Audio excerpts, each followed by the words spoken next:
All right, welcome back. This is Business Today. Thank you for staying with us. Now, we are talking about cross-border trade, and joining us is Kevin Nganga, who is the country manager, VATO Kenya. Thank you so much for joining us. Thank you for having me. All right, so let's get right into the conversation and look at challenges, especially when it comes to cross-border payments within Africa. Yep. First of all, let us even look at the EAC when it comes to the cross-border payments. From where you sit, what is the major issue that usually happens when it comes to this?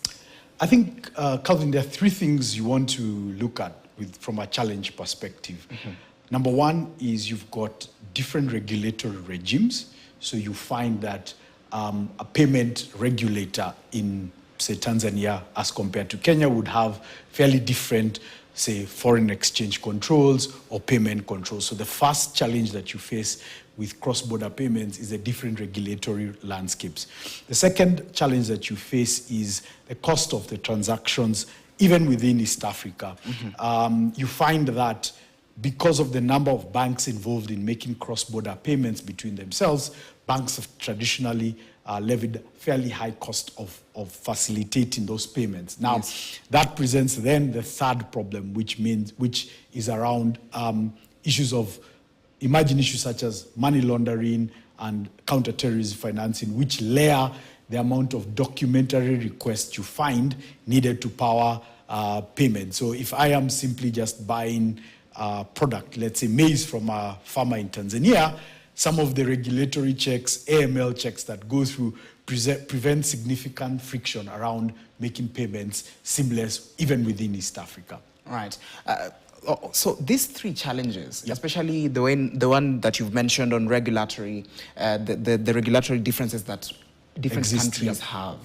When you look at the process, how do they slow down this process now? Because at the end of the day, the regulations, of course, by the time they get changed, there's time that is taken there. So when you look at the regulatory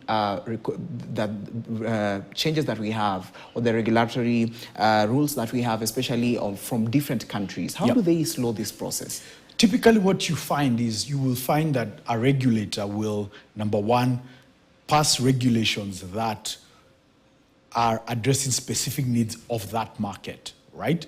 It could be a protectionist play. It could be to ensure that their businesses around that market are protected, right? So it would mean that any international buyer or seller would have a higher regulatory hurdle to overcome to be able to facilitate a payment into that country. That's one way that it slows the transactions down. The other thing that we've seen that significantly slows cross-border payments is the amount of documentary requests that the regulator requires the players that are regulated in that space to provide. So you find that the regulator says provide A, provide B, provide C, and by the time you provide A, B, and C, you're talking about maybe 2-week window. Now, the payment can only be facilitated after those documentary requests are fulfilled. That then presents a significant time element. And of course, then the other one is just simply from a foreign exchange perspective, where you say you want to limit the amount of transactions that happen. And let me not even just restrict this to East Africa. In parts of Central Africa, for example, all foreign exchange is directed to the central bank first before it is distributed across the different bank players. That is a simple regulation that says all flows that come into a central place. That also then slows down significantly cross-border payments. All right. Now, let's bring in financial institutions, because the way you're explaining, let us look at the financial institutions and their role in cross-border payments. What role do they play? So primarily, financial institutions have two key roles. Number one, they hold the accounts of the people facilitating. So in Kelvin International Services, needs to do a cross-border payment to Kevin in Kenya. The account you hold, the payment can only be facilitated through the bank that you hold an account. So the first role they play is to have all the necessary, can I say, KYC and account holding information. The other thing that they primarily play is something called a correspondent banking network, which is between Bank A and Bank B. They need to communicate I would like as Bank A to send you as Bank B funds from my jurisdiction to your jurisdiction. So they use something called the SWIFT system, which is primarily just a communication channel to say, I am sending you X amount of Kenya shillings, and in return, please pay me X amount of Tanzania shillings or X amount of Nigeria naira, and that. So they play those two roles. They facilitate through communication, and then they hold the necessary account details of who it needs to make the payment. All right. And now, let's also look at the currency. Yeah. How do currency exchange rates impact cross-border trade? Now, as financial institutions are playing this role, yeah. what do the currency, how do the currency exchange rates impact? Yeah, so two things. Traditionally, currencies are determined by demand and supply. So you have demand for, say, for example, dollars from that local currency. It could be Kenya shilling, it could be Uganda shilling, it could be the naira. Then there is also supply. So you would find the traditional supply markets, so exports, tea, coffee in Kenya's scenario, would be the ones that supply that. Now, the movement between the demand and supply determines the exchange rate. Now, because of the volatility, and we've seen this especially in our local market over the year of 2023, where we saw the shilling move from 130 to 160 and then back down again, that volatility creates either oversupply or over demand and creates sentiment around cross-border payments. Now, how does that impact? It impacts businesses from two aspects. Number one, planning. If I am planning to import machinery and the rate is fluctuating between 130 and 160, it's very hard for me to plan. Now, that presents two challenges. One, I don't know how to cost my end product. And two, I don't know whether my profit margins are protected. So foreign exchange is such a critical play in cross-border trade because it impacts how do you price, how competitive is your product if you're exporting within the region, or if you're importing within the region, the foreign exchange is a very critical factor to consider in your pricing. Even as we speak about the foreign exchange being critical, let us look at inclusivity. How do cross-border payments how can they be made inclusive so that at least every other country can feel like we are included in this? I think there's two things, Calvin, you want to look at, and this is something that we're working with at VATO, where you want to do two things. One, you want to make the infrastructure that powers inclusivity easy to access. What do I mean?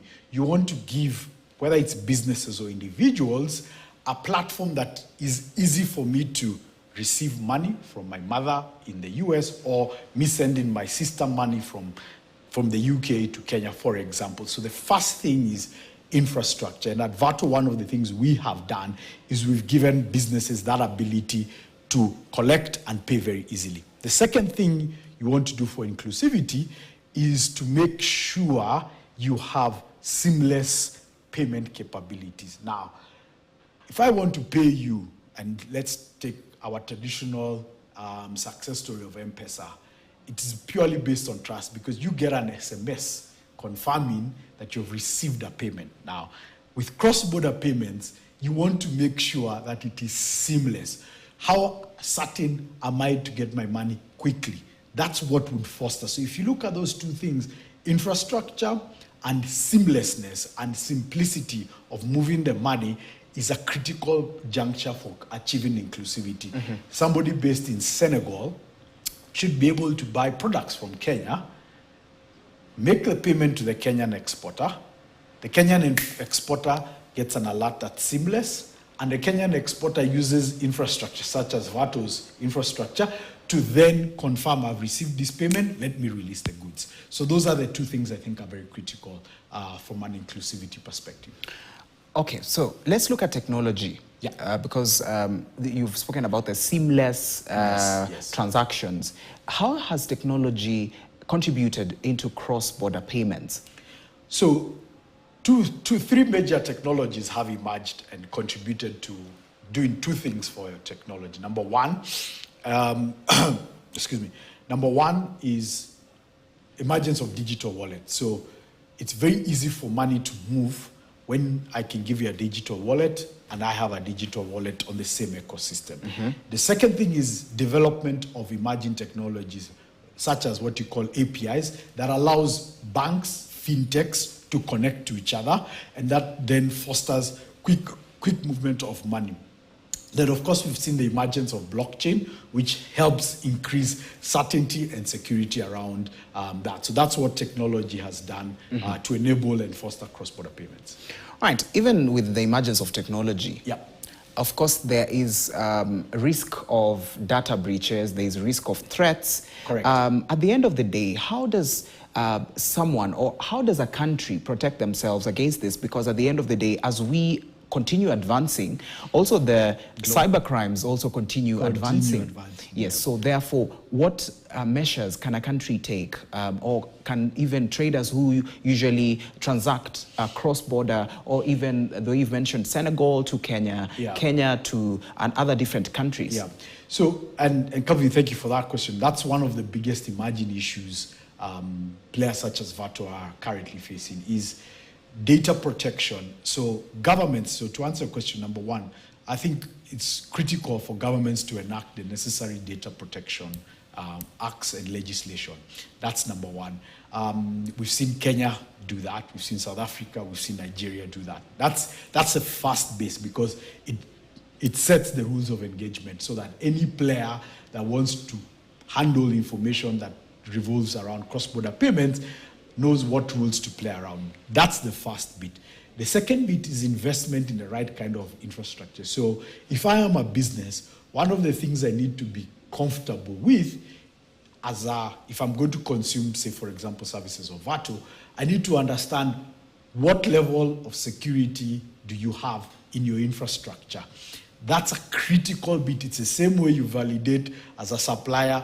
If KTN is getting a supplier, what checks do you do? One of them is what kind of data protection, what kind of securities do you have?